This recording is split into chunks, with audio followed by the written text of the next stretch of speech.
हरिओम तत्सत sir. Sir 9 अगस्त से 13 अगस्त आपका एक प्रोग्राम हो रहा है गॉड्स अवेकनिंग। तो इसमें आप क्या कराएंगे और एक नॉर्मल इंसान को ये साधना क्यों करनी चाहिए? देखिए, ये अपने आप में एक बहुत बड़ी साधना है और नॉर्मल व्यक्ति के लिए ही है। पहली बात तो कोई नॉर्मल होता ही नहीं है। जो भी मनुष्य है और जिसके भीतर एक प्रेम है, जिसके भीतर एक ये तमन्ना है, एक ये इच्छा है कि हमें अपने जीवन में आध्यात्म में सर्वोच्च शिखर तक पहुंचना है, तो वो नॉर्मल हो ही नहीं सकता। क्योंकि वो कुछ विशेष गुणों को लेकर के आया है। उसके अंदर कुछ ऐसी दिव्य शक्तियां जागृत हैं जिससे उसके मन में एक भाव आया कि मुझे अपनी दिव्यता को जागृत करना है, मुझे अपनी पूर्णता की ओर आगे बढ़ना है। जैसा कि आप जानते हैं कि मनुष्य कौन, ये शरीर तो नश्वर है, जो आत्मा है वो अमर है। वो कौन है? वो ईश्वर का अंश है, यानी उसी की तरह है, उसी की संतान है। तो ये गॉड्स अवेकनिंग क्या है, इसको बहुत ध्यान से समझिएगा, क्योंकि ये कहीं बुक्स में आपको नहीं मिलेगा। ये जो पूरा ब्रह्मांड है ये हमारे भीतर है। और बोलते हैं ना कि कण कण में ईश्वर का वास है, तो वैसे ही ये जो पूरा ब्रह्मांड है हमारे भीतर है। तो हमारे भीतर उस ईश्वर का कहीं ना कहीं वास है। और जितना भी 33 कोटि देवी देवता बोले गए हैं, जितने भी देवी देवता हैं इस पृथ्वी पे, दो ऐसे जीव बोले गए हैं, एक गाय और एक मनुष्य, जिसके भीतर इन सभी देवी देवताओं का वास होता है। उन स्वरूपों में भी ईश्वर का अंश तो है, लेकिन उन्होंने, उस ईश्वर ने जो अलग अलग स्वरूप धारण किए उन 33 कोटि देवी देवताओं के, वो स्वरूप हमारे भीतर कहीं ना कहीं उन स्वरूपों में भी उनकी स्थापना है। तो होता क्या है कि अगर हमारे नकारात्मक कर्म है, नकारात्मक सोच है, ऐसी कई सारे घटनाएं हमने उत्पन्न कर रखी हैं, या एक मन के विकारों पर नियंत्रण नहीं है, तो उन देवताओं का या तो लोप होने लगता है या फिर वो सुप्त अवस्था में चले जाते हैं। तो अब ये बिल्कुल ऐसा आप समझो कि अगर आपका एक अंग काम करना बंद कर दे तो ये जो पूरा मैकेनिज्म है वो कहीं ना कहीं हिल जाएगा, कहीं ना कहीं वो सफर करेगा और चीजें। तो वैसे ही हमारे भीतर वो जो दिव्य शक्तियां हैं, कहीं ना कहीं उनका लोप हो गया या वो सुप्त अवस्था में चली गई, इसीलिए जीवन में समस्याएं हैं, इसीलिए जीवन में बहुत सारे दुख हैं, इसीलिए जीवन में आप बहुत सारे चीज़ों को लेकर परेशान रहते हैं। तो अगर वो अंदर से जागृत हो गई तो वो ऊर्जाओं का प्रवाह आपके भीतर से शुरू हो जाएगा और आप देखोगे कि हर एक मुसीबतों को आप बहुत आसानी से पार करते हुए आगे बढ़ सकते हैं। और आध्यात्मिक रूप से इतनी बड़ी उपलब्धि आपको मिलनी शुरू हो जाएगी जिसकी आपने कल्पना भी नहीं करी थी। तो ये नर से नारायण बनने की यात्रा है, ये आत्म साक्षात्कार की साधना है, जिसमें आपके भीतर उन देवी देवताओं का जागरण कैसे होगा वो मैं प्रयास करूंगा, ताकि आप सबका जीवन धन्य हो और आप अपने इस जीवन में जन्म लेने के उद्देश्य को पूरा कर सकें। सर गॉड्स अवेकनिंग से हम लोगों को क्या क्या फायदे हो सकते हैं सर? देखिए, जैसा कि मैंने बोला कि हमें, आपके शरीर में अलग अलग अंग हैं। हाथ का अलग रोल है, आंखों का अलग रोल है, पैरों का अलग रोल है, डाइजेशन लीवर का अलग रोल है, स्टमक का अलग रोल है, ठीक है, फेफड़ों का अलग रोल है। वैसे ही ये जो 33 कोटि देवी देवता बोले गए हैं इनका भी अलग अलग रोल है आपके जीवन में एक पूर्णता को लाने के लिए। तो अगर वो कोई भी जागृत नहीं है या किसी का भी लोप हो चुका है तो आपके जीवन में उस जगह पे पूर्णता अभाव आएगा ही आएगा।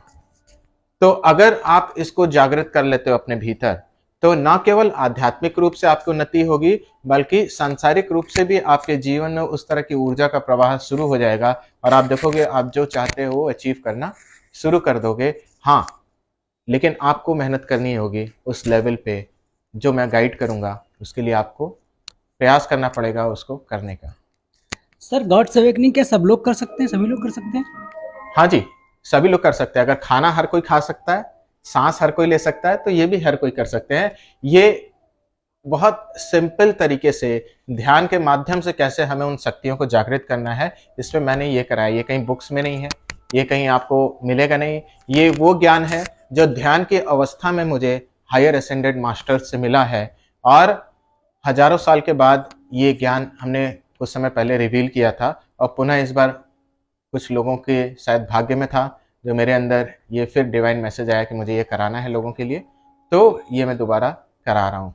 तो ज़रूर से जो भी लोग ये मैसेज सुन रहे हैं या नहीं सुन रहे हैं, आप मेरा को बहुत लोगों ने बोला कि सर इसको अच्छे से प्रचार करिए, लेकिन मेरे को ये पता है कि ये बहुत सिलेक्टेड लोगों के लिए है और बहुत भाग्यशाली ही होगा उसी के मन में आएगा कि मुझे ये करना है।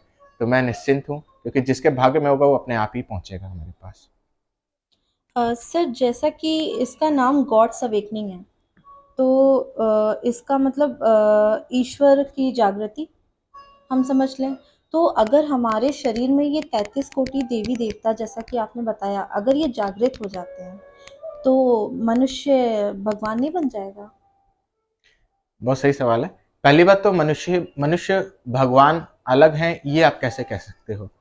भगवान राम अगर भगवान हैं, कृष्ण अगर भगवान है, तो आप भी भगवान हो, हम भी भगवान हैं, हर कोई भगवान है। बस अंतर ये है कि उन्होंने जान लिया वो भगवान है और हमने नहीं जाना कि हम भगवान हैं। उन्होंने अपने भीतर उन देवताओं को जागृत कर लिया, उन शक्तियों को जागृत कर लिया, इसलिए वो भगवान की श्रेणी में गिने जा रहे हैं, हम नहीं गिने जा रहे हैं। ये बिल्कुल वैसा ही है, शरीर तो वही है। कोई डॉक्टर बन जाता है, कोई साइंटिस्ट बन जाता है, कोई जमादार बन जाता है, कोई टीचर बन जाता है। क्या उसने जागृत किया है अपने भीतर, ये उस पर डिपेंड करता है। तो वैसे हमने अपने भीतर अगर उन देवी देवताओं शक्तियों को जागृत कर लिया तो हम भी भगवान बन सकते हैं। हाँ, लेकिन आपने कर्म क्या चूज किया अपने जीवन में, किस ओर जाना है? आप डॉक्टर हो, साइंटिस्ट हो, जो भी हो, आप अपने उसमें भी पूर्णता को आप प्राप्त कर सकते हो और बहुत तेजी से इन शक्तियों की हेल्प से आप आगे बढ़ सकते हो, क्योंकि वो ऊर्जा का प्रवाह आपके जीवन में आके राह खोलता जाएगा और आप देखोगे कि आप एक दिन बहुत अच्छे मुकाम पे हो। सर क्या ऐसा भी हो सकता है कि इसके बाद जैसे कि जब जागृत हो जाए तो मनुष्य को अपने उसका एक क्या बोलते हैं, रियलाइज हो जाए वो क्यों आया था यहाँ, जैसा लोग बोलते हैं आज के समय में, तो वो मोक्ष को प्राप्त हो जाएगा, मृत्यु भी हो सकती है उसकी, ऐसा? देखिए, पहली बात तो मोक्ष, लोगों के मन में एक भ्रांति है कि हम शरीर जब छूट गया तो मोक्ष मिला। जीते जी अगर आप मोक्ष को प्राप्त हो गए तब तो मोक्ष पक्का है, और नहीं तो आप समझ लो कि टाटा बाय बाय, आपका भ्रम है। मोक्ष क्या है ये आपको समझने की आवश्यकता है, हालांकि ये बहुत बड़ा सब्जेक्ट है। मोक्ष जिसमें आप अब किसी बंधन में नहीं हो, आप उस शरीर में रह के आप योगी की तरह रह सकते हो। भगवान कृष्ण ने क्या बोला? हमेशा योग की स्थिति में रहो, जिसमें आप अपने मन के विकारों से दूर हो गए और किसी भी बंधन में नहीं बंधे हो, आप अपने कर्तव्यों का पालन कर रहे हो और उसी के अनुसार अपने जीवन को आगे लेकर के जा रहे हो। यही मोक्ष है, अगर हम एक आम बोलचाल की भाषा में लोगों के बात करें तो जब हमारे भीतर उन देवताओं का जागरण होगा तो ये जागरण सिर्फ ऐसे नहीं होगा, आपके न जाने कितने सैकड़ों हजारों जन्मों के कर्म जलकर भस्म होंगे, तब जाके ये जागरण अच्छे से होना शुरू होगा। और वही उन कर्मों को कैसे जलाना है वो मेरा प्रयास रहेगा, प्रार्थना करके उस ईश्वर से। तो आप अनुभव करोगे अपने भीतर उस जागरण को, जब वो एक एक अंग में अलग अलग देवी देवताओं का जहाँ पे जिनका वास है, जो मुझे पता चला ध्यान की अवस्था में, तो जो मैंने रिसर्च करी, तो आप बहुत दिव्य अनुभूति को अनुभव करोगे।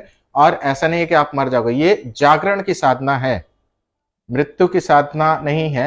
हाँ, अगर आप कहोगे मृत्यु क्या है, पहली बात तो मृत्यु भी मिथ्या है। आप सोचते हो आप मर गए, जबकि ऐसा नहीं है। जिस दिन आपको अपने पूर्व जन्मों का ज्ञान होगा तो आप जैसे शर्ट बदलते हो आपको लगेगा ये तो वैसे ही है। मृत्यु नाम का भय आपके जीवन से चला जाएगा, एक लेश मात्र भी नहीं रहेगा।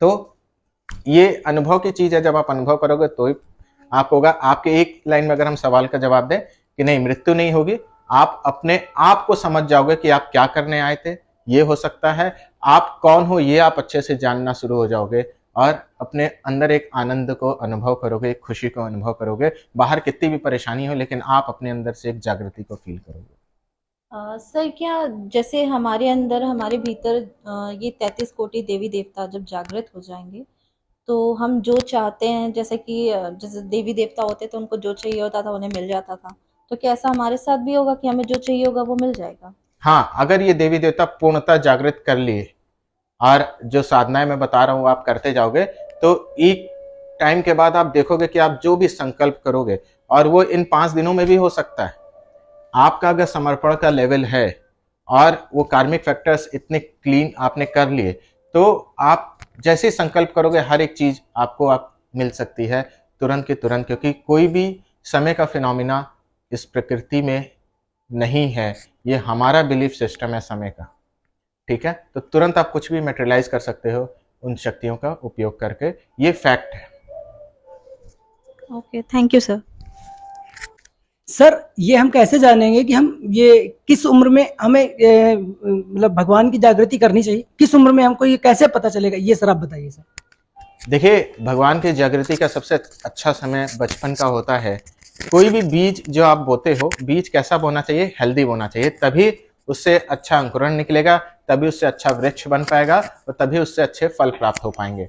तो अगर जो बीज है, ये लोगों की एक बड़ी भ्रांति है और ये अंग्रेजों के समय और गुलामी के समय का फैलाया गया भ्रम है कि आप अभी पढ़ाओ लिखाओ ये करो, बुढ़ापे में ध्यान करना, साधना करना, पूजा करना, ये तो बुढ़ापे का काम है। जबकि वास्तविकता ये है कि अगर आपने बचपन में वो बीज डाल दिया तो वो जो पेड़ है, वो जो फल है, उसके इतने परिपक्व होंगे कि वो, और इतना प्रकाश होगा कि वो पूरे संसार को प्रकाशित कर सकता है। तो सबसे अच्छा समय बचपन का होता है, जब बच्चा पैदा हुआ, उसके जब वो समझने लायक हुआ। इसीलिए आप देखो, जो गुरुकुल परंपरा थी, इसीलिए बच्चों को गुरुकुल भेज दिया जाता था। वो ब्रह्मचर्य आश्रम में रहता था और 25 साल की उम्र तक वो शिक्षा ग्रहण करता था, अपनी शक्तियों को जागृत करता था और फिर समाज में आता था तो एक दिव्यता को लेकर के आता था, एक पूर्णता को लेकर के आता था, जिससे वो जो करने आया उसे करके अपने जीवन